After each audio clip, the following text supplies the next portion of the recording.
He was always the target of ridiculed, bullied, and humiliated endlessly by his classmates, friends, and even his very own doctor, advising him to stop dreaming of becoming a player since he has no magic and he would never awaken any skill. Yet even with all the humiliation, our boy never gives up on his dream. He trains every day and tries to find every opportunity to awaken as a player. However, one day, as he is secretly sneaking around near a newly awakened dungeon, he accidentally encounters a dying cute girl. Because of his kind-hearted nature, he decides to save her, not knowing she is the demon lord. But in her gratitude, she infuses all of her magic into him and regresses him into the past to turn him into the most powerful death-returning demon lord in existence. But before all this happens, let's start the story from the beginning. The scene starts with the return of the conquerors of the Baal dungeon. A confident blonde strides down the red carpet and is welcomed by a swarm of reporters who are basically obsessed with her and her achievements. The Baal dungeon is a tough one after all, as no one could clear it before she came along. Our star blonde bathes in the glory of all the praise she's receiving. She's extremely confident and doesn't hide it. Her full name is Orimachi Sakurao, the guild master of the 100 Flowers Blooming Guild. She's a grand sorcerer, an S rank, and in third place no less, with a special skill called the Nine-Tailed Fox. So yeah, she's definitely powerful.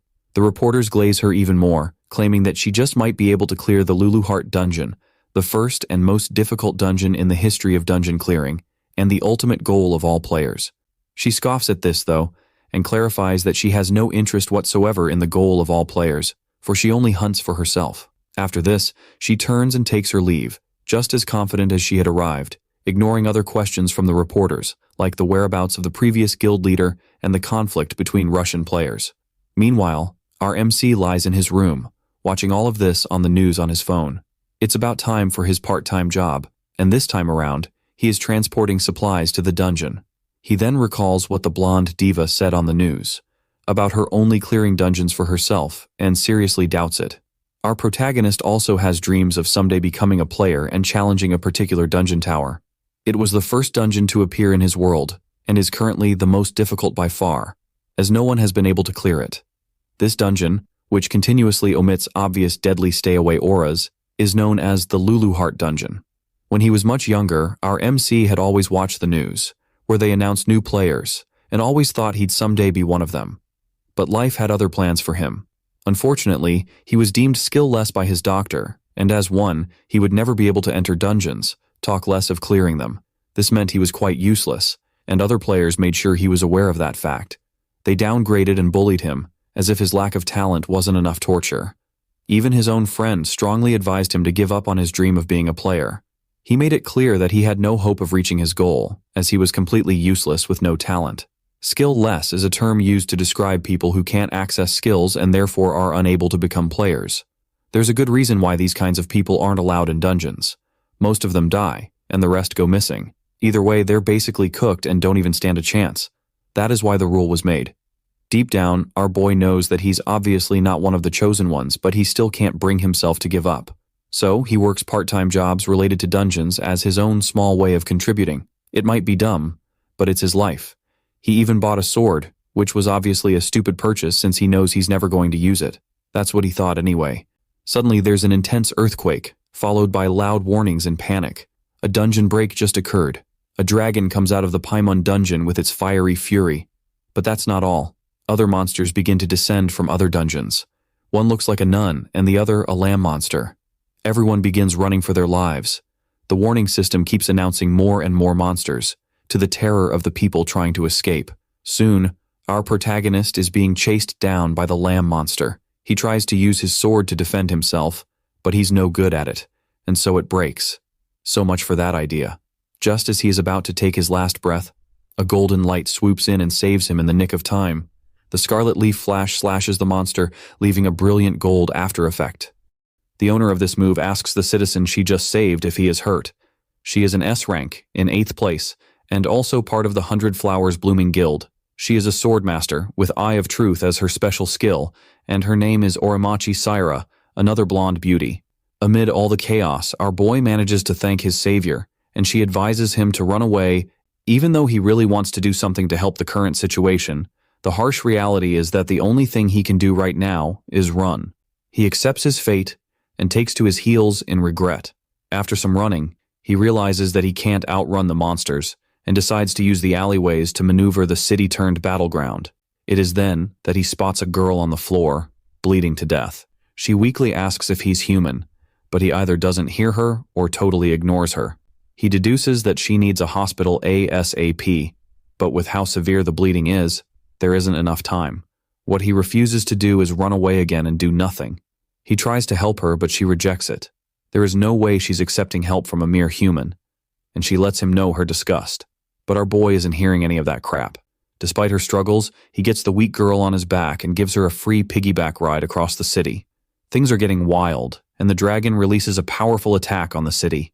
The impact of the blast completely blows our boy and his new friend away. Quite unfortunately for them, they've caught the attention of the dragon. The dragon stares into the eyes of our terrified MC and looks away. Apparently, it's not interested in him for now. He wants to question it, but decides to just take his luck and move on, finding and carrying the girl. The girl wonders why he keeps trying so much when it's quite obvious that they're both going to die there. He agrees with this completely, but still refuses to do nothing. He is determined to do everything he can to get them out of this predicament. This inspires her, and she makes a decision. She asks him if he wants to change this situation, and he agrees. He would save the world if he could, but he can't, so he'll just have to settle for saving her. With that, the girl starts to bestow something on him. She hates the idea of having to rely on a human, but unfortunately, he is the only vessel available. She tells him that she'll give him a second chance, in exchange for his soul. Our protagonist is confused, but what she is planning to give him is a restart. She asks for a name, and he tells her, so she begins. She reveals that she's actually the demon lord Luluheart, the ruler of the Luluheart dungeon. She entrusts the data of her precious dungeon to our MC, and before he can ask any questions, he is sent back in time. And so it begins. In recognition of his vigilant deeds, saving a girl even in his powerlessness, the Round Table, whoever that is, grants him a skill, but that doesn't work, as our MC, Kanzaki Yukari, lacks the necessary talent or casualty required to manifest a skill. After a quick review, the Round Table decides to make an exception and grant him a skill anyway. His new skill is called Lostman, and its class is unknown, a skill that loses oneself, a tribute to his resolve to lose everything. It is done. He wakes up on his bed. Everything is totally normal, as if he wasn't just contemplating death a few minutes ago. Except, everything isn't normal, as he hears the news from his tablet, stating a story that happened 6 years ago. He checks his phone, and sure enough, the date and time match the news. Just then, the girl who had been looking after him notices that he's awake. It's the same girl he had tried to rescue, but smaller. Our dude is terribly confused. Some years ago, the mother of all dungeons, the Luluheart Tower, suddenly appeared in Shinjuku. After that, other smaller ones started popping up here and there. In these same dungeons were dangerous beasts and supernatural monsters. On the other hand, extraordinary skills started to manifest, and those who could awaken them emerged. They were called players. These skills granted the players superhuman abilities and power-ups that defied the very laws of physics. Now back to our MC and his new demon lord friend. He is still confused as hell, so she explains to him that he actually regressed. He basically went back in time to roughly 6 years prior to the incident and is now in his younger self. She's proud to say that it's only possible due to her magic. He almost doesn't believe it, but it's the truth. She had lost most of her magic power in the process though, which is why she is in a smaller form that is only visible to him. It is then that it starts to make sense to our young hero. She upright tells him that she has done her part, and it is his turn to follow suit. His job is to stop the dungeon break from ever happening in the first place. Our protagonist Yukari is still quite confused, so his demon friend Luluheart explains to him that the dungeon break was actually caused by some other demon lords coming together to invade her dungeon because it has the most concentration of magic power. Because she was way too powerful for one person to beat, they had to work together to stop her. But if her new friend can manage to conquer all the dungeons before that happens, then they can prevent that future from ever happening again. Quite regrettably, Yukari admits that although he really wants to help, he's too weak to actually do anything. He is a skill-less who has never even set foot in a dungeon before. That doesn't really matter to her though, as she's way more interested in his resolve and will to fight for her sake. Besides, all humans are the same to her, so it really makes no difference whatsoever. She promises to train him till he becomes the overpowered player she needs to surpass all human limitations and protect her precious dungeon. They finally arrive at an F-ranked dungeon. Our boy is more nervous than excited. He's curious about the training, and he's about to find out what it actually entails. With the wave of her hand, she gathers a very powerful purple wave of magic and hits a very confused Yukari with it. She just infused her mana directly into his magic circuits, and it is taking our boy more than a few minutes to recover from that. This should give even a skill less like him the ability to sense magic. Our boy can't understand this though, so she tries to explain to him that acquiring a skill made him obtain a magic circuit, and she controlled the mana that is currently surging through him. However, Yukari can barely concentrate on what she's saying. The pain and confusion are just too much. He is losing his mind and his consciousness. If only he could make the pain go away. And that is all he needs to activate his skills. The conditions are met, and the request to lose pain is accepted. His unique skill grants him the ability to lose pain, but only for a limited time since the skill is only level 1. Just like that, the pain is gone just as suddenly as it came. He finally begins to notice the mana circulating throughout his body, and it actually feels amazing. For a player, mana is basically everything. Before this, our boy couldn't even sense mana, and now it's flowing through his body. It's exhilarating. Lulu Heart swoops in and encourages him to keep losing things that will hold him back, and he'll be unstoppable. She continues with her lesson and tells him to try gathering mana in his legs. That would give him superhuman physical ability. He tries this, but fails. The mana disperses as he tries to gather it. She's not worried for some reason, saying that his ability never mattered to her, and this makes our hero believe she's actually kind. How wrong he is. Just as he's trying to figure her out, something appears from behind him. It's a freaking orc. Before our dude can realize what is actually chasing him, it is already hot on his heels. He had thought since they were still at the entrance, he was safe. What he didn't know is that having a powerful mana like that of the demon lord Lulu Heart flow through you is like pouring appetizing sauce on an already appetizing meal for monsters. Of course, Lulu Heart already knew this, which is why she didn't really bother before. She knew he was going to learn one way or the other. Our MC is running for his life. He has never fought before and has absolutely no idea what to do. Meanwhile, our demon lord just follows him around, having a teacher's snack as if someone isn't about to die in front of her. The orc finally attacks, and in that split second, our MC manages to pull it off. He gathers the mana in his legs and super sprints, dodging the attack by a hair. It is just for a moment, but he has managed to gain some distance between him and his chaser. He actually starts to gain some confidence in his abilities, but that is short-lived. He looks up in horror, only to see other orcs just waiting to have their own turn at him. Before he can blink, one takes a swing at him, and he already knows it's over. Soon, he's nothing but a solar stain on the ground. He just died. The round table comes again, as per protocol, to retrieve his skills. But Lulu Heart is not about to let go of the only hope she has of protecting her future tower from destruction. She destroys the protocol and prevents his skills from being removed. Her contract with him allows him to return to 1 hour before his death. He wakes up in panic, and our demon lord calmly greets him, welcoming him back to the world of the living. She then moves on to continue with her lesson, as if nothing happened. She injects her mana into him just like before, and the whole thing replays, both the pain and confusion. But with his skill lost one, his ability to lose pain activates, and the pain soon fades. He's left with just confusion, but Lulu Heart reminds him of what happens immediately after her mana is infused in him. It's orc feeding time. Our young hero is rightly confused as to what just happened. As he runs for his life again, she explains to him that he did, in fact, get reduced to a splat of minced meat by an orc, but because of her death return contract that she has with him, he will always return to the living 1 hour before he dies. Our boy is still trying to wrap his head around this, but she tells him not to think too much about it. All he needs to know is that until he successfully stops the dungeon break, he will keep returning after he dies. There isn't an ice's chance in hell she's just going to sit back and watch her dungeon's future savior die like that. While she observes, she notices that his reaction time has improved.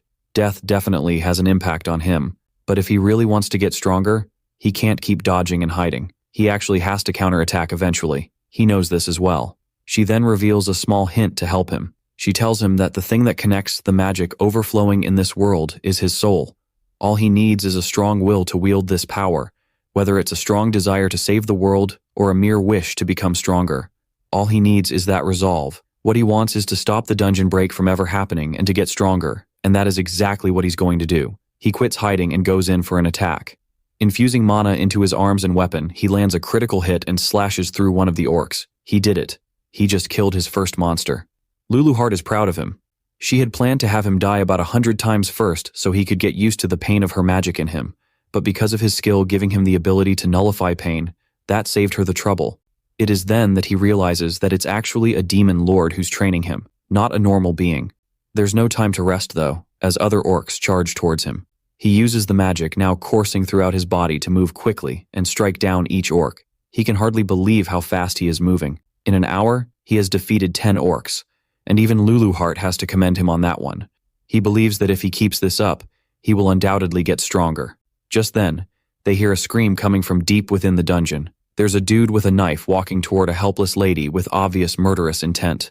The lady, with 2 of her now dead companions beside her, tries to stand her ground, but it's quite obvious how this is going to go. She is Sierra, an F rank that's a member of the 100 Flowers Blooming Guild. The man compliments her eyes before he goes for the kill. Our hero intercepts this attack, but it doesn't connect with its target, so he tries to hold the murderer back, and Sierra reveals that he's actually a serial killer with a knack for killing beginner players. She begs him to run away, and Yukari realizes that it's the same girl that saved him with the golden effects move before he went back in time. He definitely has a reason to save her now, but unfortunately, he is not winning this battle. He's weak from his battle with the orcs, and his opponent isn't a small fry either. The killer uses an ability, Wave of Terror, and attacks Yukari with it. This initiates fear in our hero. It also dulls his skills and prevents him from moving. With that, the killer easily lands a critical hit, stabbing our MC right in the gut. Once he's done with that, he moves back to the girl to continue from where he stopped. He explains to our bleeding hero that he just wants to know what skills are really about as he stabs and murders the girl in front of Yukari. He plans to dissect them all later and study them like a biology experiment. Our hero really wants to do something, but he's way too weak and basically dying. The girl that saved him before he regressed is being murdered in cold blood right before him, and he can't do squat about it. It's because he's too weak and powerless. He needs more power. He's going to have to do something about that next time. He dies by the blade of the killer, and just as expected, is revived an hour before his death while he is still with Luluheart. He's way more calm this time around and makes a request of Luluheart. He wants to become stronger, no matter how many times he has to die. Bro really wants to take down that psycho. Luluheart, of course, has no problem with it. It's what she is planning to do anyway. She honestly couldn't care less about the girl he's trying to save, but it's as good a motivation as any. She will personally whip him into shape. Meanwhile, at the battle between the killer and Sierra, he reveals that the reason why he's attacking her is because the dungeon is running short on monsters, so he'll take his sweet time breaking her. As he is about to land an attack, Yukari intercepts him yet again, but for the rest of them, it's for the first time. Sierra tries to act tough and tells him to run just like before, but our boy isn't hearing any of that crap. He's dead set on taking down this jerk. He dies again, obviously. Before he regressed, he had heard about the serial killer that liked attacking beginner players, but in his timeline, Sarah was never attacked to that extent by him. He figures that it must have been because he came here and lured all the orc monsters to him. That's what gave the killer a chance to strike Sierra and ultimately change the future. He can't do anything about that now, for his revival has its limits. He can only revive 1 hour before his death, and if it hasn't been up to an hour before he dies again, he'll only revive back to the previous point of revival. Basically, if he dies now, survives for only 30 minutes, and dies again, he will regress back 30 minutes, not 1 hour. What this implies is that any time beyond his 1 hour limit is lost time, and he can never go back there. So he can't change her fate by leaving the monsters in that dungeon alone. If only he had finished the orc sooner, he would have also prevented this. He is just too weak. He dies again and again, but keeps on going back to save the girl. Throughout his battles, Luluheart keeps advising him on how to win, telling him to predict his enemy's movements and control his mana well, but he keeps on dying, way more than just a few times. Sierra has to ask why he is sacrificing so much, even though she doesn't know the full story. At some point, even our Demon Lord trainer has to ask him what his deal is. He has nothing to lose, so why not go all out, even when it comes to his very life? That is true resolve. If he gives up now, a dungeon break that will hurt a lot of people will occur, and that would suck. He would rather suffer now than watch people die in the future. Luluheart is quite taken aback by this. All her time as Demon Lord, she has never seen a player give a horse behind about other players in need, but he is different. Even the killer has to commend his opponent. To him, this is the first time he's facing off against our boy, but it still isn't enough, for he claims to have more commitment than him. This hurts our hero's ego, and he starts to doubt himself. But even with that, he still stands strong and refuses to give up. Lulu Heart is honestly surprised with his progress and decides to give him a helping hand in the form of a hint. She advises him to chin up and be more confident in his abilities. He still sees himself as that weak man he was before he regressed and refuses to believe that he has actually gotten a lot stronger since. He could have given up and left the girl to die, but he didn't. He keeps coming back time after time again. He doesn't think of running, not even once. That is strength. She admits that when she, a demon lord, acknowledges his strength, he shouldn't feel any less. Suddenly, it becomes clear to Yukari. He can see and predict the killer's moves now. He dodges and attacks with everything in him. He stands a chance now more than he ever has. His demon lord trainer pushes him to accept that strength and stop chickening out. True to that, our boy totally turns the waves of the fight in his favor. He can easily dodge and counterattack now, and even lands a hit. The killer can't keep up anymore. He definitely notices that he isn't fighting a newbie. He's shocked at the fact that he's being pushed back by someone who appeared weaker than him. Yukari then goes in for a critical attack and uses his skill to nullify his fear in advance, leaving an opening on purpose. The killer doesn't know this, of course, and takes the bait. His skill, Wave of Fear, can only be activated if his opponent leaves an opening. He takes this chance and tries his skill, but it doesn't work. Our boy has planned for this outcome in advance. This catches the killer off guard, but the opening is still there, so he uses that to land a hit. Unfortunately for him, our boy accounts for that too and uses a skill to nullify his pain. He then traps the killer's blade in his gut, and this horrifies him. He's confused and overwhelmed. Our MC is not playing with him anymore. So that's how the predator suddenly becomes the prey in this battle, for it's only a matter of time before our MC lands a critical hit on his opponent, slashing him with one clean swing. The killer is in disbelief, struggling to come to terms with the fact that he has lost to a weakling like our MC. But he did lose, and he might have died a few dozen times, but our MC is the only one standing at the very end. After the whole showdown is finally over, backup arrives from the 100 Flowers Blooming Guild and treats all their injuries, including Sayara's friends who apparently are not dead, by the way. She comes to apologize to our young wannabe hero, but it's nothing to him, so she instead shows gratitude. Lulu Heart is also proud of him. It might have taken a lot of time and effort, but he did it. This brings him to tears, which Lulu Heart doesn't get. If he's going to change their impending future, then he'll have to get way stronger and beat way scarier people. He's going to have to get stronger, surpass even S rank, and reach an overpowering Demon Lord class before he's able to stop the dungeon break. He will be known as the Demon Lord level player. He doesn't totally get it, but agrees with it anyway. He then reassures that he's going to get stronger, even despite Lulu Heart's hellish training warnings. The next day, at the Japan Player Association, our boy Yukari goes to have his stats checked out. The lady directing him is more than surprised at our boy's feats. Hunting orcs and defeating a serial killer that lied about his real rank so as to be paired up with beginners to make his hobby easier. All that before even registering as an official player is unheard of. She can hardly believe it's true. As our boy steps up to have his stats checked by the classic magic measuring ball device, he is immediately promoted to E rank, having all his stats upgraded as well. His mana capacity, magic circuits, and skill level are all increased. Sweet. This means he can finally get to choose a class. Outside, Yukari stands awkwardly, waiting until Sayara shows up behind him, surrounded by bodyguards. He's surprised by this and honestly has to stammer a bit, but then remembers that before the regression, Sayara is actually a big deal, being the daughter of Oromachi conglomerate. Along with her sister, she is one of the top S-rank players, ranking 8th in the whole world with her badass mental type skill. The Eye of Truth is one of her greatest strengths, granting her the ability to see all lies and trickery. She can also see faults and weaknesses in battle, which is a very neat trick to have up your sleeves, especially when handling tough opponents. She thanks him again for saving her life and that of her guildmates. He had actually later found out that that was also her first raid as well, but she handled the situation quite well considering the circumstances. She is so glad and starts getting a little clingy, and our boy is not a big fan of it. After that, they decide to grab a bite while they discuss more about job classes. They also agree to get on with selecting their job classes today. Right, so she explains that basically job classes are like titles or occupations that help classify players. There are 3 broad types of job classes: physical, magical, and mental. Basically, every job class must fall into one of these types. Physical includes job classes like warriors and thieves. Magical includes sorcerers and priests, while mental includes summoners and alchemists. Before the regression, our boy was kinda an ability geek, always researching about abilities.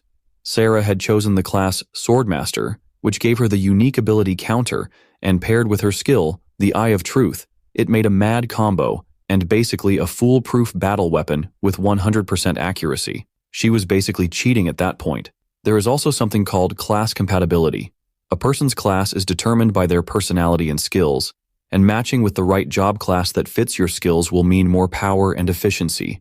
Get it wrong and you'll end up as a jack-of-all-trades, master of none. She advises him to be mindful of what job class he chooses, and goes on to choose hers first. Our boy wonders what kind of job class would go well with his awfully weird skill, and Luluheart is busy taking note of all of this.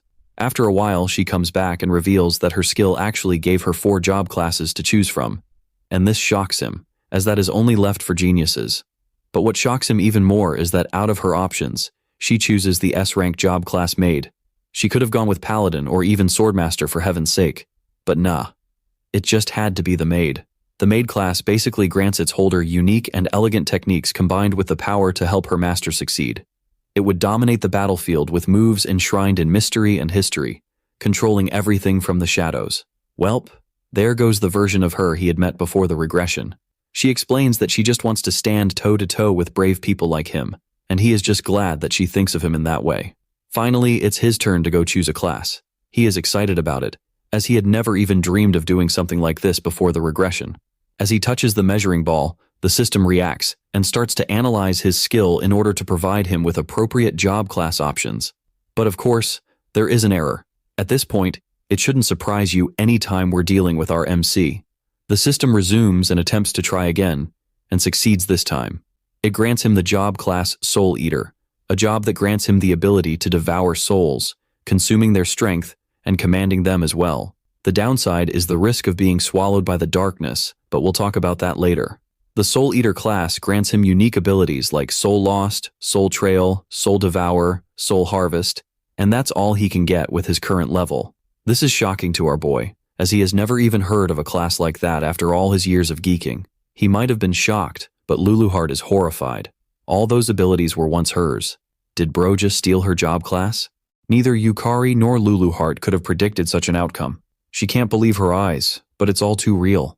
Our boy has just stolen her job class and unique abilities, so she begins to wonder if the system has judged her as part of his ability. After he emerges, he reveals his new job class to Sierra, and she's taken aback by the whole situation as well. This gives Luluheart a devilish idea to make both of them battle each other, so she proposes a mock battle for our hero, and Sierra to test their new job classes and unique abilities on each other.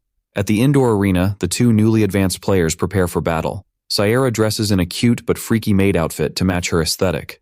Luckily, our MC isn't a pervert, or it would be game over before the match even begins. The outfit excites her somehow, and that's apparently enough reason to throw what's left of her dignity out the window. People begin to flood the arena, gathering to watch. No one's going to miss the battle between 2 famous beginner players. The referee signals the start of the match, and they begin immediately. Although our boy is unsure, he tries out his first ability, Trial of the Soul, which boosts his magic power, but debuffs his stamina in return. This leaves our MC tired and panting as if he had just finished a marathon. Fortunately for him, his skill Lost Man swoops in to save the day, nullifying the debuff effect by simply losing it. Only now does our demon trainer admit she forgot to mention that her ability comes with certain drawbacks. How convenient. Sierra, being a good sport, waits for him to test out his skills, and once he is done, they begin fighting for real. Sierra gracefully swoops in for the first attack, using her ability Maid's Work Tool, which summons the tools she needs, to produce throwing knives that she hurls at her opponent. Our boy manages to deflect them, but she uses the opportunity to land a sword strike, which he is able to block as well. He is well aware of her ability to see through trickery, so he has to win this the good old-fashioned way, but she does not give him a chance to think, overloading him with multiple attacks coming one after another.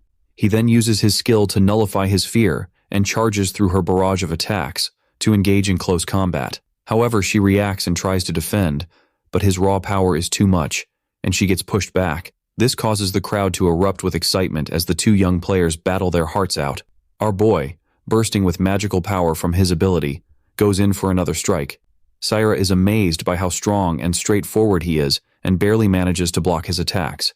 He then tries to push through her defenses, but she surprises him with another unique ability, Maid's Cooking Techniques, which basically makes her a Fire Lord Ozai, controlling flames like it is child's play.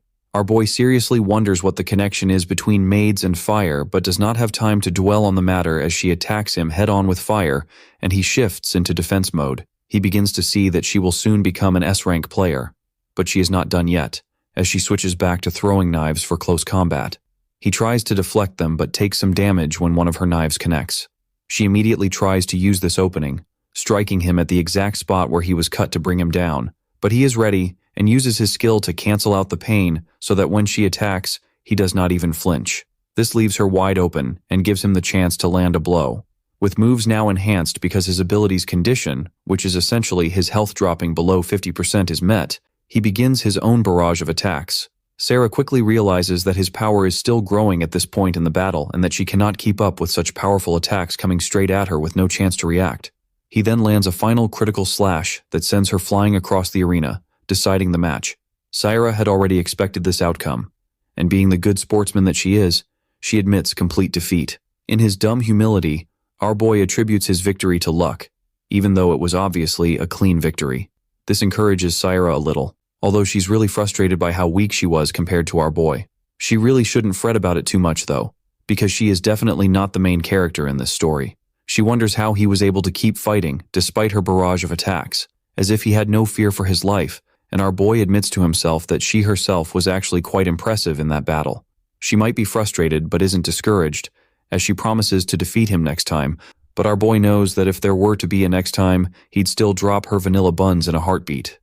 The next day, our boy and his teacher stand in front of a certain E-rank dungeon. She assures him that he can take it easy, as this is a low-level dungeon, and with that, he walks in, but not before she reveals a devilish smile that definitely can't mean anything good. Just as he walks into the dungeon, it surges with magic power and turns into a red dungeon.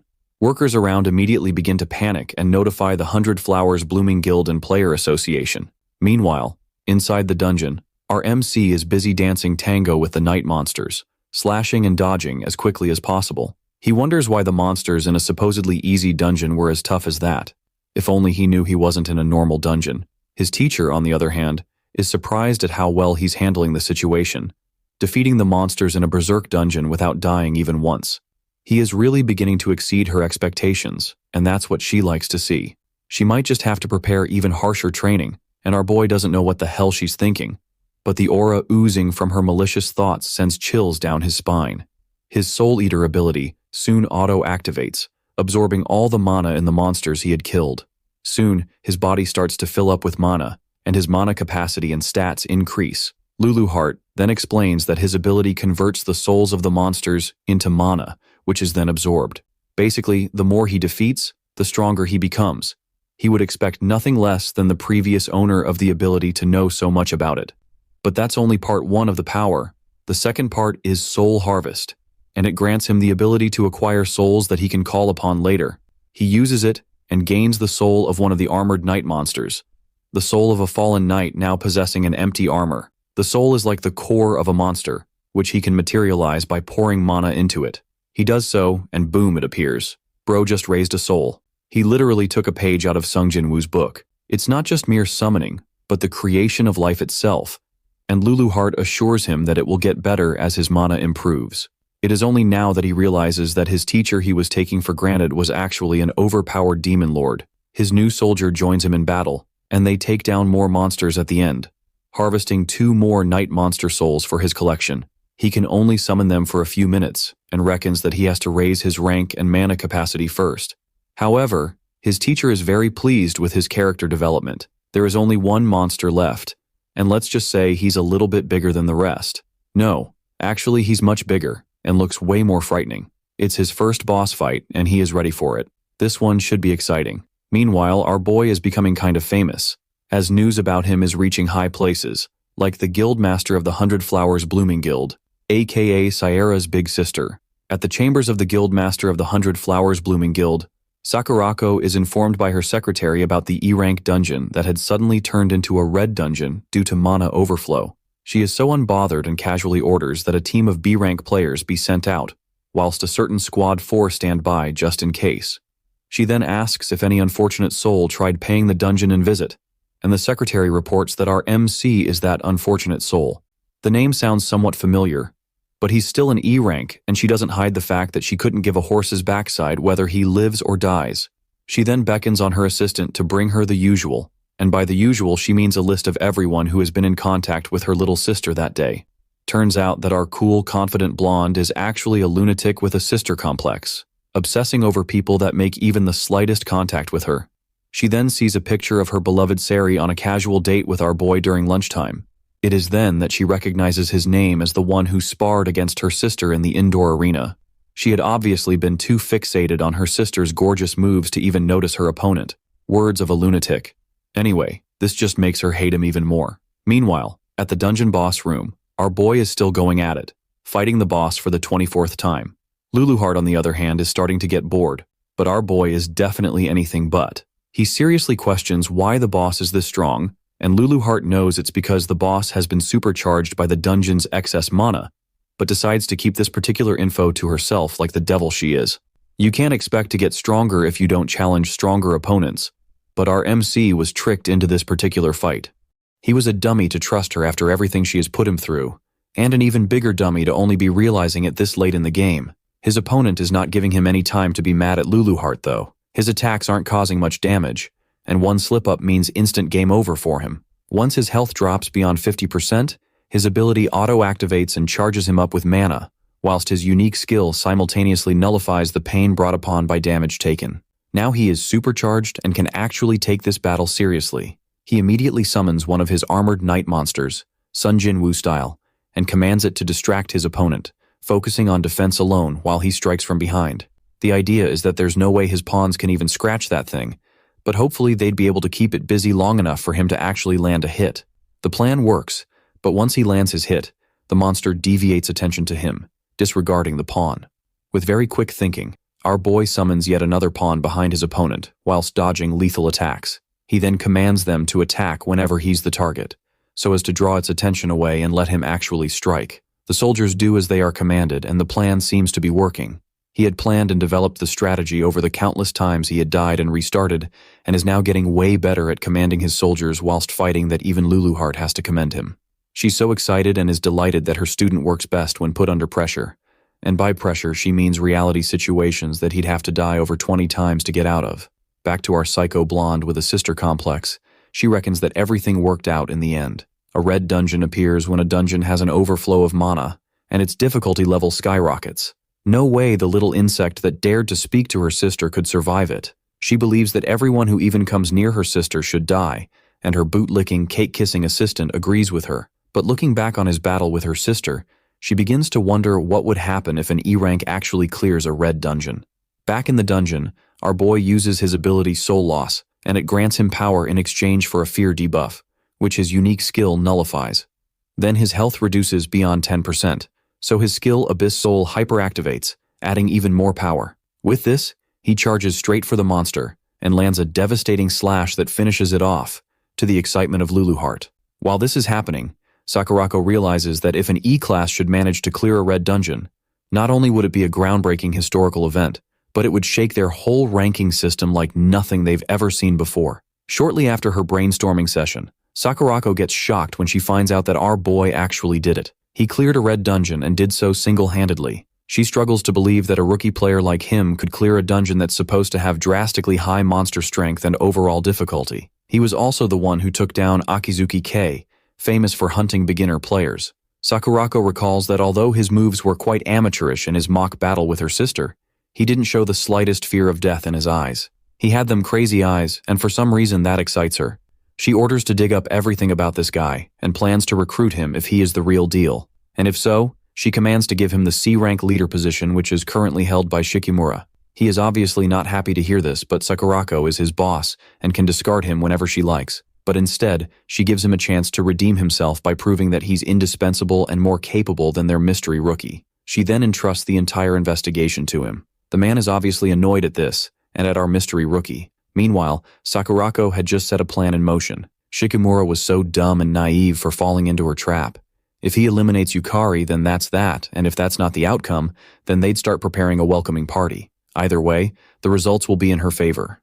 This should be interesting for her at least. One day later, some players assemble in front of the Vine Gate Rank D dungeon. Both our boy Yukari, Sierra, and 3 other members of the 100 Flowers Blooming Guild are to be participating along with some other side characters. Shikimura introduces himself as the leader of the group. He's a C rank in the Gladiator class with the skill, Strength Multiplied, and a member of the 100 Flowers Blooming Guild. The other 2 members are Suzumura, also a C rank in the Sage class with Mana Cost Reduction as a skill, and Kato Sho, a D rank in the Sorcerer class with Combo Bonus as a skill. Sierra doesn't hesitate to brag about how our boy cleared a whole red dungeon by himself, and his dumb humility comes in as he yet again attributes it to mere luck. Another busty babe walks into the picture. She's Yumeko, a C rank in the Assassin class, with the skill, Class Genius, and with the Sakurayu Guild. There's also a sleepy loli, Yuka, who's a D rank in the Enchanter class, with the skill, Wide Area Effect, and Taiyo, a big buff man who's a D rank, Warrior class with the skill, Hardening. He's a little down that he has been stuck at D rank for a long time, but our maid cheers him up. They're all chatting and getting to know each other, but someone has evil, malicious eyes on our boy Yukari. Shikimura is definitely cooking something not so appetizing. So fast forward to inside the dungeon, they're now faced with a horde of undead skeleton monsters, and they're getting overwhelmed. There are too many monsters, and the formation is starting to break. Loli Girl had thought this would be as easy as pie because the famous 100 Flowers Blooming Guild was on the team, but nope.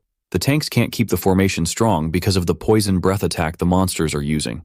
As he's thinking of a counter, a monster sneaks up behind him and tries to land a critical hit. He sees this coming but can't react quickly enough to dodge. He has already started to say his last prayers, but our boy manages to get to him and strikes the monster down just in time. He saves the man, and they walk hand in hand, him taking the back while the tank covers his blind spots. Shikimura sees this and yells at them to get back to formation, but they both totally ignore him and keep doing their own thing. Yukari then activates his Lost Man's Pain nullification and communicates with Lulu telepathically, asking her to pour her mana into him so as to draw the attention of the monsters. She obliges, but it's only after she's done lending her mana that she realizes he had called her a nickname instead of her full name. So while our boy is busy fighting monsters, she's complaining about a dumb name. He uses his ability to boost his mana as usual and goes in striking down monsters one by one. The poison breath soon becomes a nuisance to him, but then his skill helps him lose it. He gets totally purified from the poison and starts operating at 100%. Turns out he can also lose things afflicted on him by external forces. Neat.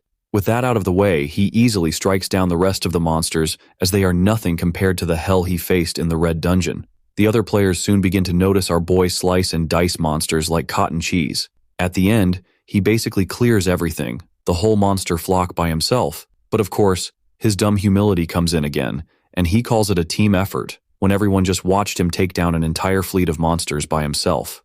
Welp, everyone is just glad that at least it's finally over. Everyone but Shikimura. Somehow he's even more annoyed than before. He remembers the words of his sister-obsessed boss, and that makes him grind his teeth. Shikimura then yells at our boy like a complete Karen for not following his commands, so Yukari tries to explain that his formation just wasn't working, and it would have affected some people, but he just won't hear it. He's way too angry at the boy to understand that bro is actually spitting facts. Unico steps up to defend our MC, and so Karen turns to face her, calling her out for using her popularity as a model influencer to act all high and mighty.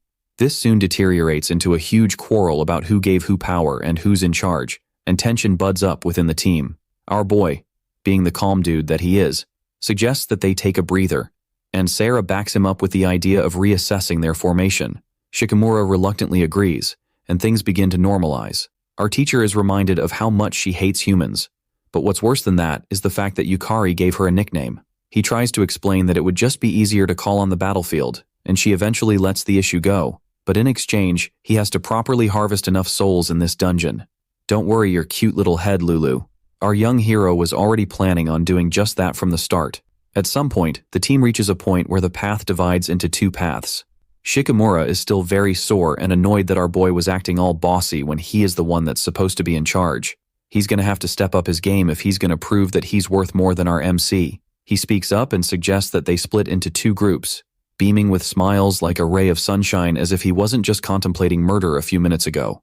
Everyone except our MC seems to be on board with the idea. He fears that it may be way too risky to cut their team's strength in half while exploring an unknown territory. Shikimura totally ignores him though, and goes on to pick members of the first team, which includes himself, Suzumura, the other girl from his guild, the lolly, and the tank. Our boy tries to discourage his tank friend, but Shikimura is their leader and ultimately has the final say, but he promises to protect the team if everything goes wrong, giving off fatherly vibes. Shikimura then orders his other guild member, Kato, to join the other party and keep an eye on our boy for him. Lago doesn't understand what's so special about Yukari to get everyone so riled up like this. He really just wants to straight up go home. That makes two of us. So it's settled. The team is split into two parties, with Party A consisting of Shikimura, Suzumura, the lowly, and the tank, while Party B consists of our MC, our maid, the influencer, and Mr. I just want to go home. After a while, Party B encounters some monsters, which they immediately engage with. Our boy efficiently commands his team, and using a combination of his abilities and Lulu Heart's mana to draw the monster's attention, he does a great deal of damage. Our maid Saera, on the other hand, uses her Fire Lord Ozai powers to attack. The influencer uses Sonic Blow to slice through her enemies, and the lazy one just shoots some ice crystals from one side. He's amazed to see that our boy is actually strong as expected of our MC. His decision-making is calm, straightforward, and spot on, and his moves are perfectly timed. Soon, they clear the entire horde and he obtains a soul, a Skull Guardian soul, to be precise. Sweet. They do a clean job of a horde of monsters quite easily, and all of them praise Yukari for it, even the lazy one. But then again, he of course has that dumb humility. Well, I guess he can't exactly tell them that he's only enthusiastic because he's hungry for more souls to collect. Talk about an awkward conversation. Sarah then suggests that they take a break since they've been going at it for 2 hours now, and they're about to do just that when they notice two figures approaching them. It's Shikimura and his girl pal Suzumura, just the two. He gives a quite ridiculous excuse that they had come back to get something they forgot, and they had decided to split up with the other two. Even a toddler could see how suspicious that sounds from a distance. Our boy really doesn't need Sarah's ability to confirm if he's lying or not, but turns to her anyway, and she confirms his suspicion. Shikimura promises that the two of them are perfectly safe, but Saera detects another lie, which means that they are anything but safe. Before anyone can even process that information, our young hero leaps into action and runs to look for them, hoping desperately that they are still alive at the very least. As our young hero dashes, he asks Lulu Heart to help pinpoint the location of his missing party members by sensing their magic. She can't tell the exact location, but she can at least lead him to their general location. He never should have trusted that lying snake, and now his two party members are going to pay for it. Some monsters try to intercept and get in his way, but he quickly slices through them without stopping. He has more important things to do at the moment. He just hopes that he's not too late to save them. Just as our boy has feared, the tank and the lowly girl are both in grave danger and in immediate need of help. The lowly girl is already in snooze mode, and the tank is the only one left standing, although standing is about all he can do at the moment. Turns out that Shikimura's party had stumbled into the boss room first, and the lying snake grabbed his girl pal and ran with their tails between their legs, leaving only the tank and the lowly girl to deal with the boss. He couldn't even do the one thing that would have proven him better than our boy. What an absolute waste of space. So that happened, and now our tank has to protect the sleeping lowly girl. There's an overwhelming monster standing in front of him, and he can't even move his arms anymore. Welp, if it wasn't game over for him before, it definitely is now. Bro had already started to accept death, and was apologizing to his family for leaving too soon while preparing himself for the final death blow, except it never comes. Our young hero Yukari has made it just in the nick of time to intercept the attack and block it from connecting. With the last strength left in him, the tank warns Yukari to be careful before totally letting go and giving in to the unconsciousness that was way overdue, dropping to the ground like a limp ragdoll. He tries to draw the monster's attention away from his injured companions, and Lulu Heart warns him to be careful. She reveals that the reason why the other monsters were so easy to defeat was because this boss had been absorbing their magic power. With this new info, our boy gets ready for intense combat, activating his abilities and skills and not holding anything back from the start. Even with his multiplied strength, he's still barely managing to dodge the monster's attacks, missing deadly hits by a hair. He sneaks up and manages to land an attack, but that doesn't even move the monster an inch. They match blades, but the monster's is way too heavy, and his attacks aren't even leaving a scratch. The power gap between them is just too much. Mana. He needs more mana. He uses his Trial of the Soul ability to multiply his mana, but its side effects bring fear, which his unique skill loses. His combination of his skill and class ability just works together so well. The mental debuff, which is a side effect of the class ability Trial of the Soul, means that every time he uses it, some kind of mental defect will be applied. But his unique skill, Lost Man, counters this by losing the emotion associated with the defect and thereby nullifies the mental debuff. This makes them the perfect duo if you ask me. It's not enough though. He needs more and more, so he keeps using Trial of the Soul and Lost Man again and again, multiplying his ability each time and losing a particular emotion each time. He loses fear, then anxiety, then laziness. Just when his attacks are beginning to have an effect, and he's feeling confident that he can win this battle, something strikes him.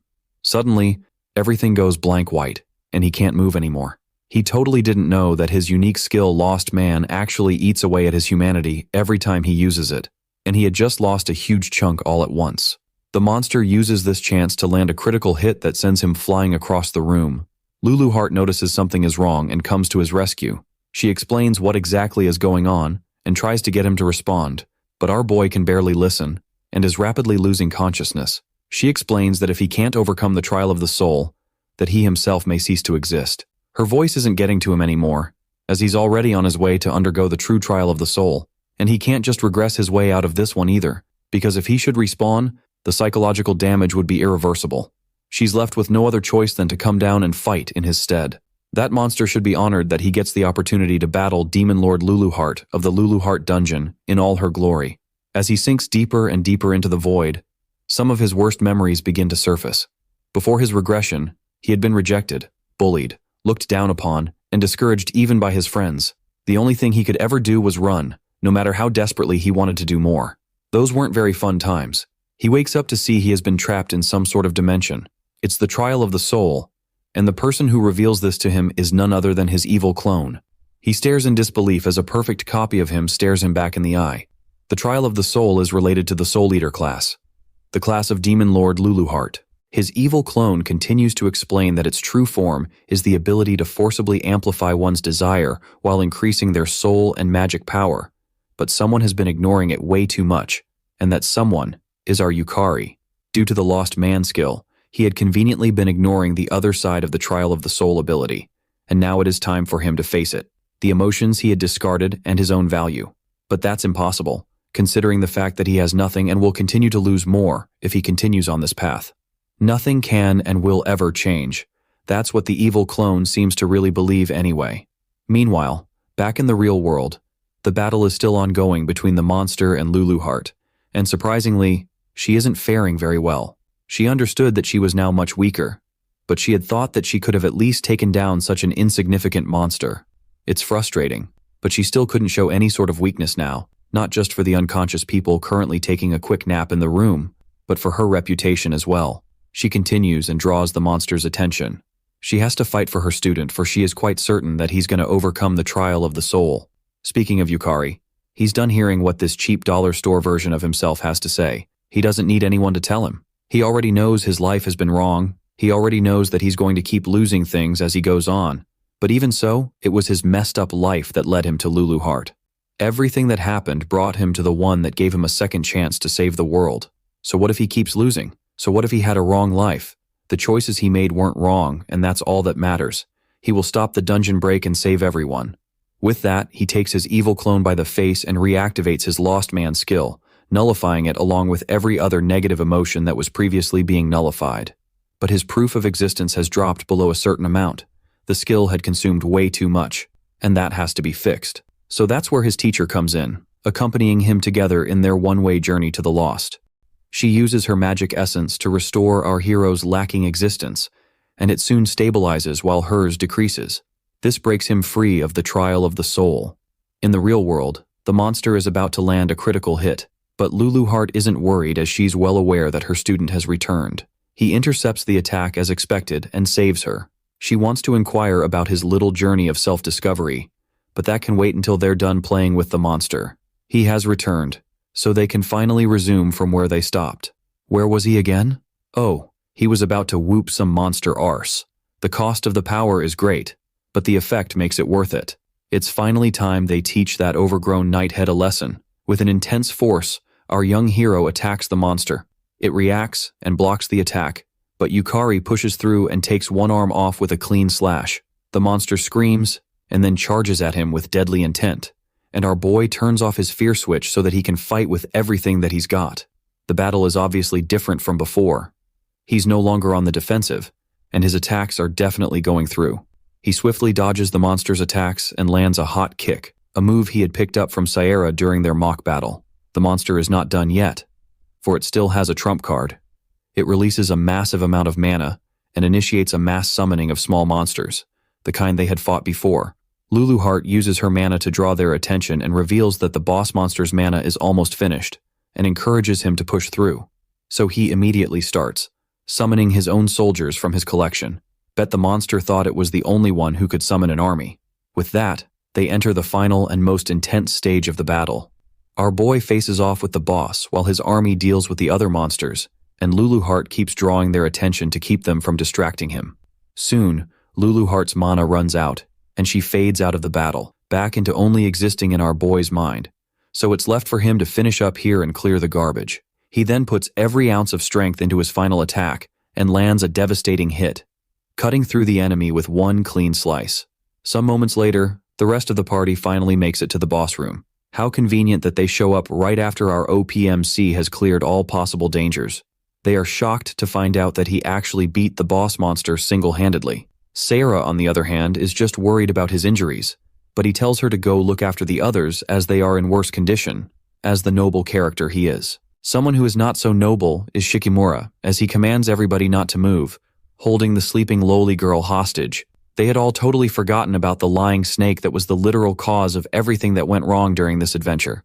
Our boy just wants to know why he's doing it, and then that's when the snake shows his true colors, freaking out and obsessing about how he might lose his job to our MC on Sakurako's orders.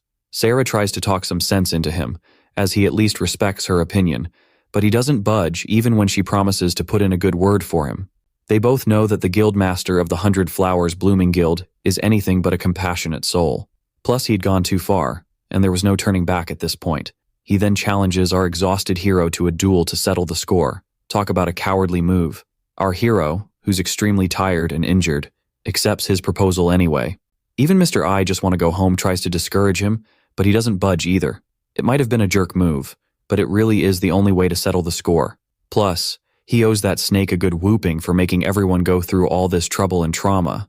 Shikimura charges straight for him, and our boy is already on the defensive. He thinks that his best chance of ever defeating our MC is when he's not even able to stand on his feet, and what better timing than right now. He is a C rank, and his opponent is still an E rank that's on only 1 foot, no less.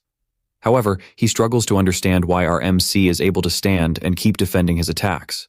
Once his health drops below 10%, our boy lets out a mischievous smirk, for only he knows what's about to happen. His ability, Abyss Soul, enters hyperactive mode and his mana is fully restored. Multiplied even. Unfortunately, he had faced enemies much stronger and with way more sinister intent than he could only see in nightmares. Simply put, Shikimura doesn't have what it takes to touch him, even in his weakest state.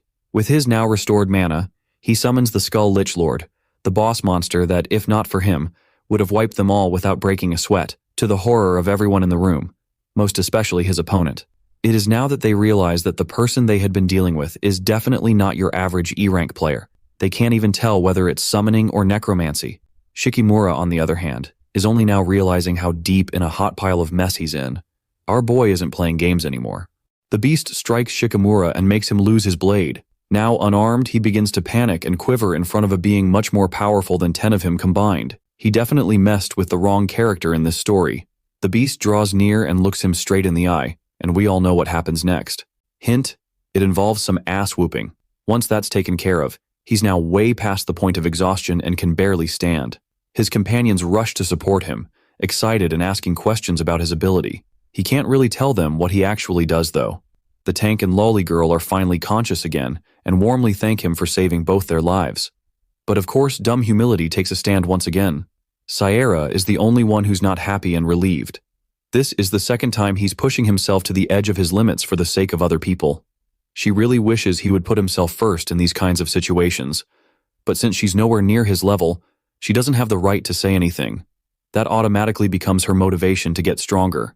Good side character energy. The lying coward snake isn't dead though. Unfortunately, our young hero isn't one of those MCs that justify killing. So he walks out of the dungeon alive but in shame, only to meet a worse fate at the hands of his boss back at the guild. Later on, our boy heads over to the Player Association's headquarters to get his rank upgraded. He gets promoted to D rank with no complications. The receptionist notices that he's not as happy as the typical newly promoted D rank, and she goes on to explain that reaching D rank is a big accomplishment for many, and that from now on players would receive some funds and tuition discounts, but our boy has no business with any of that. His sights are on something way further than D rank.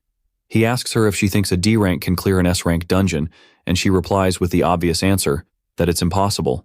He then reveals to her that that's the reason why he needs to get stronger quickly. He wants to be stronger than even S rank players. At first, she thinks he's joking, but giving it a second thought and considering his accomplishments so far, it doesn't really seem like a joke anymore. As he leaves the building, he's stopped by a man in a suit who wants him to join the Sakuraju Guild. Just then, another man intercepts their discussion with his proposal, and soon another joins. They had heard and grown to know him as the rookie who shot up from F rank to D rank in no time flat. It's then that he realizes that it's only been 2 weeks since he first regressed back to this time. He had died so many times that it felt like he had been here for months.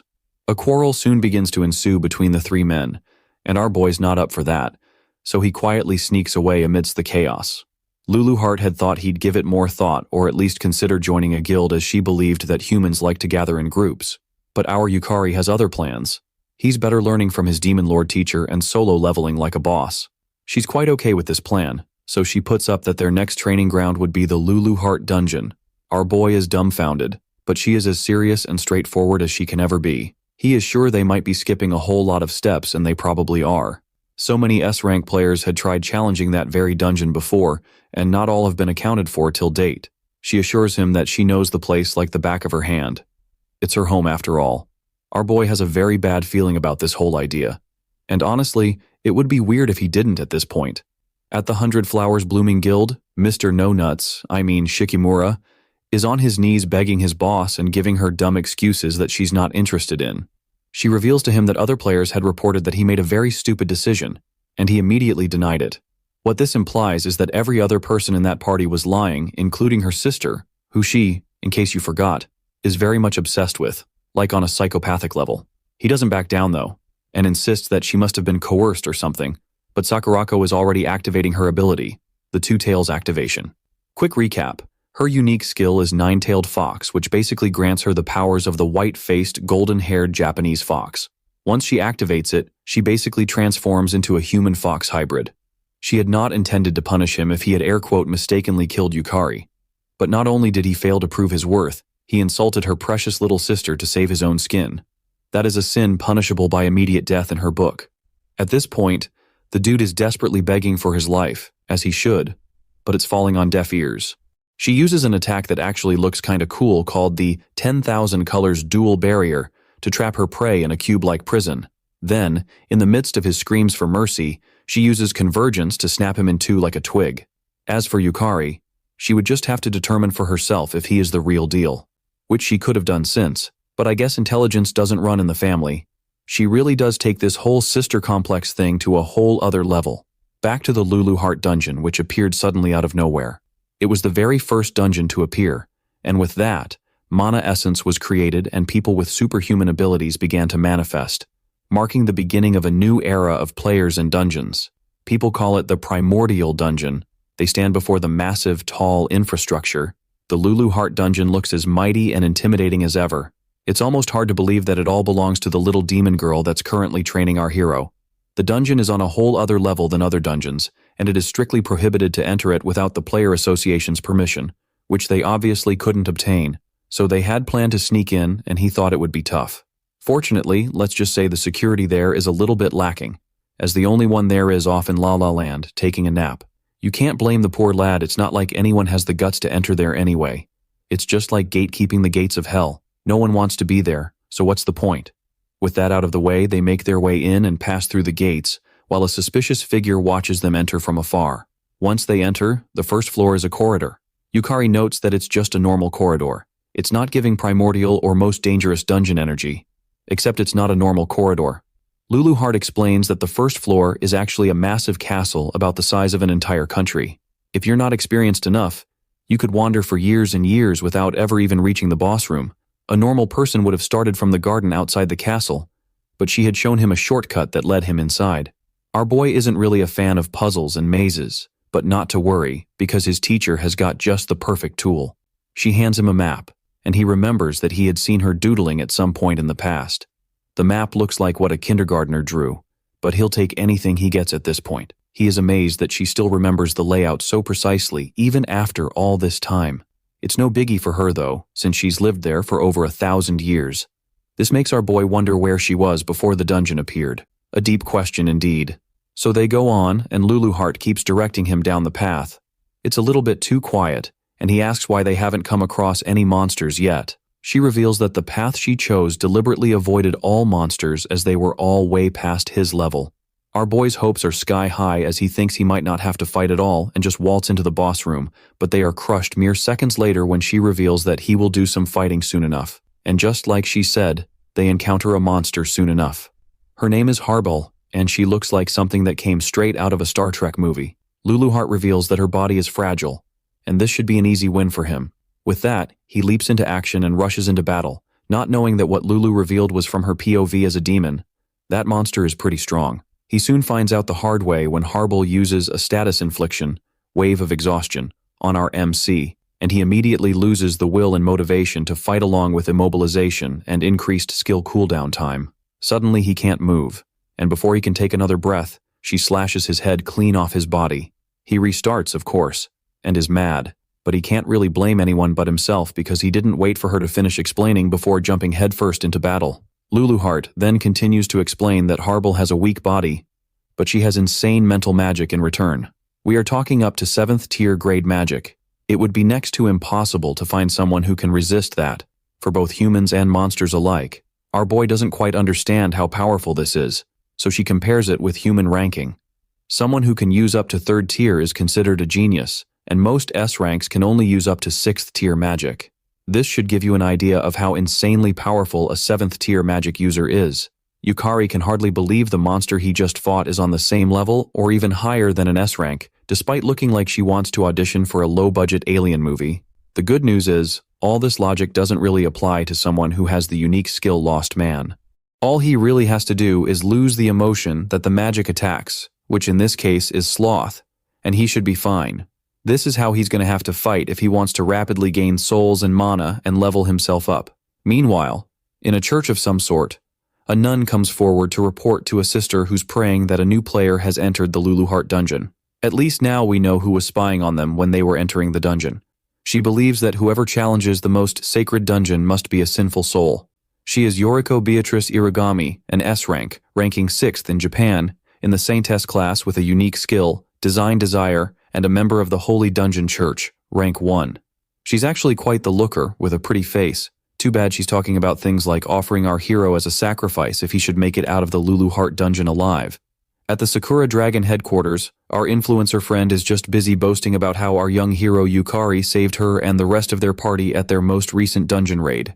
She's talking to Senzaki Kira, an S rank in 15th place in the Warrior's God class, and with a unique skill called Phoenix. He actually starts to take a liking to our boy after hearing of his feats. No diddy though. But he fears that if he's mixed up with the 100 Flowers Blooming Guild, that would mean he's got the attention of their guildmaster, a woman whose pride is so thick you could touch it. He might be in store for some real trouble in the future.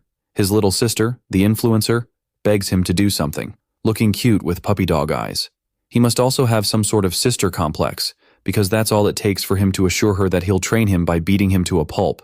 She'd much rather prefer he help him like any normal person would, but unfortunately enough for her, her brother isn't a normal person. He asks where the famous Yukari is now, and the report he gets back shocks him to the core. The boy he's looking for is currently in the Lulu Heart dungeon. Speaking of our boy in the Lulu Heart dungeon, he's kinda having a hard time defeating the Star Trek wannabe monster. Its attacks are so heavy that even when he defends, the impact alone leaves him trembling.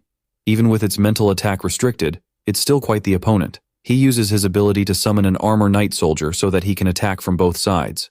The monster goes straight for the soldier and attacks it, leaving herself wide open for our boy to land a clean critical hit. After that, he summons another soldier, this time a skull knight, in an attempt to use the same attack strategy again. He knows the monster's weakness is the fact that it's very curious. Once it sees something unfamiliar, it tends to chase it down. He's aware that using the same trick twice won't be as effective, but it must at least weaken its concentration, and that's more than enough for him to score a win. It goes exactly as he planned, and even though it tries to react, it's too slow, and our boy lands another critical hit, finishing the job. He then acquires both the soul and the immersive magic power that comes with acquiring the soul of a monster with difficulty levels this high. He is proud to have been able to obtain the soul on his first try and goes right ahead to summon it. It appears just like it should, and now that it's no longer trying to kill him, it actually looks kinda cute. Our boy even tries to pat it, but just like any untrained pet, it bites him. Yep, teeth through skin type of bite.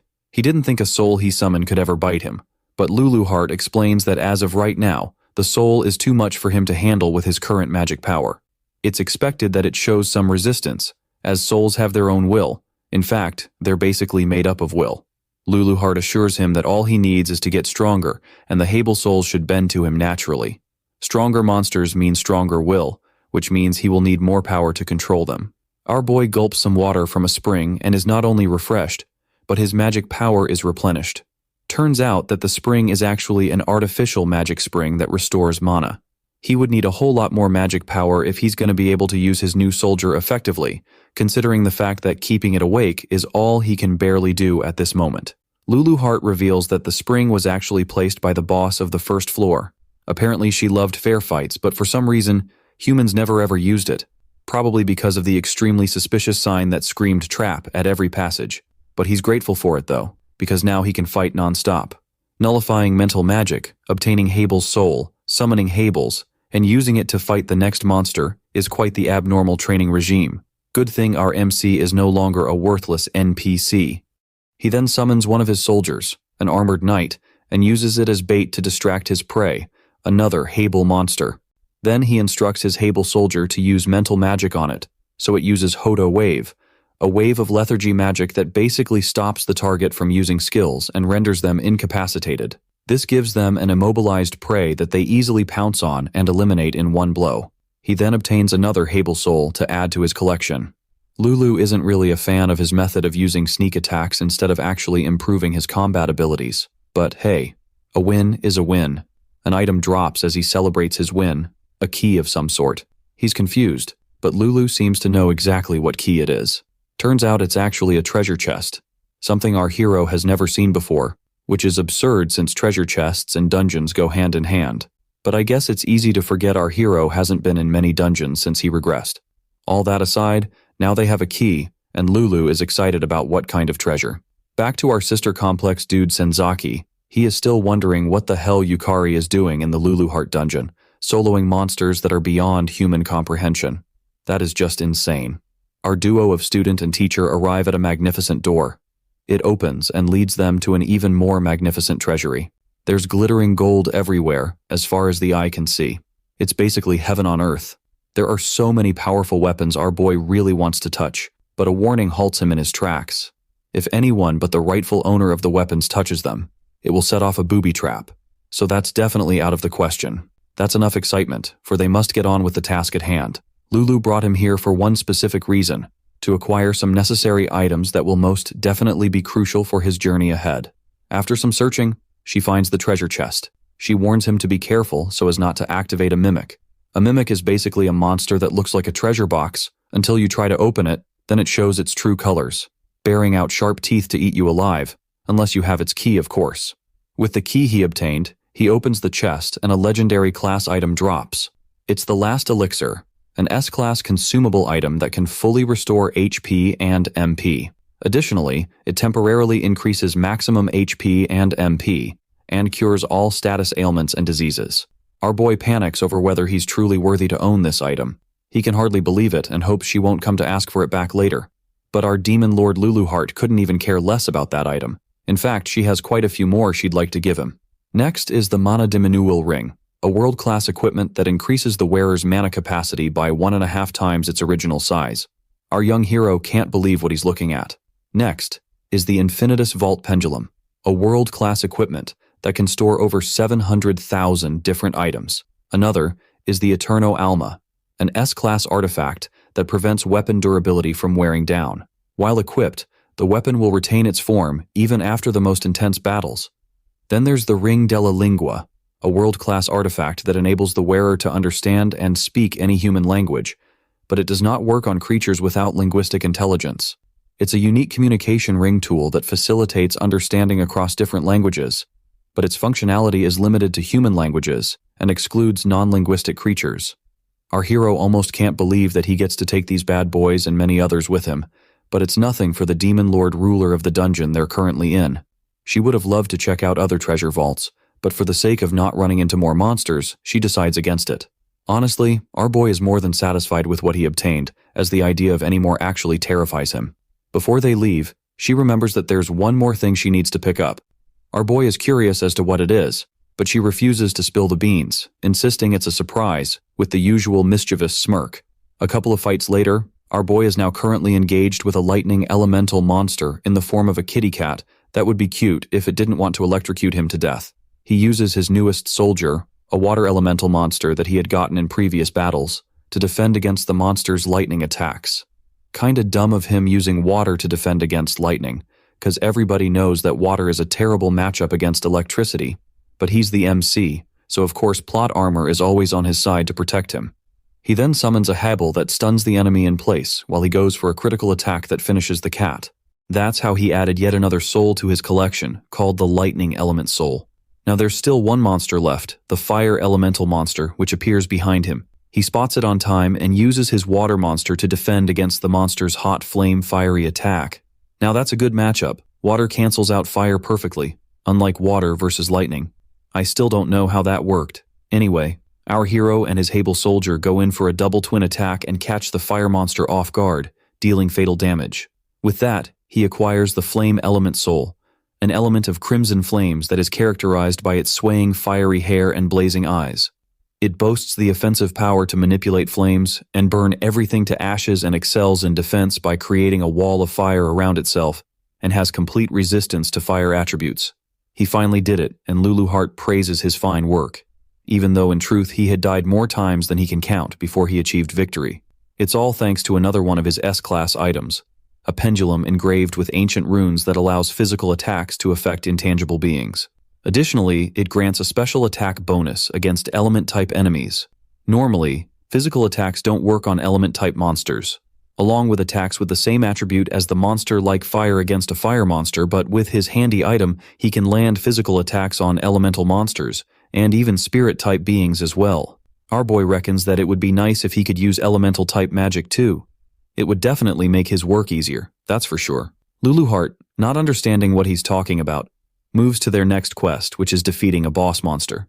Our boy Yukari has to clean his ears to be sure he heard what he heard right. They've been struggling since they got here, and winning each fight had required him dying multiple times. There's no way she expects him to battle a boss-level monster and win. He would at least have to rank up a whole lot first, so as to gain more class abilities. Of course, once again his pleas are falling on deaf demon ears. She then breaks down the reality of his situation to him. The demon lord he's trying to defeat is far more dangerous, like on a completely different level than anything he has ever faced before. They are just way too strong, with an overwhelming power and a nightmarishly twisted fighting style that is sure to impose sheer madness on whoever is unfortunate enough to be the opponent. If he wants any sort of chance in overcoming that, he would need actual combat experience, not just borrowed strength.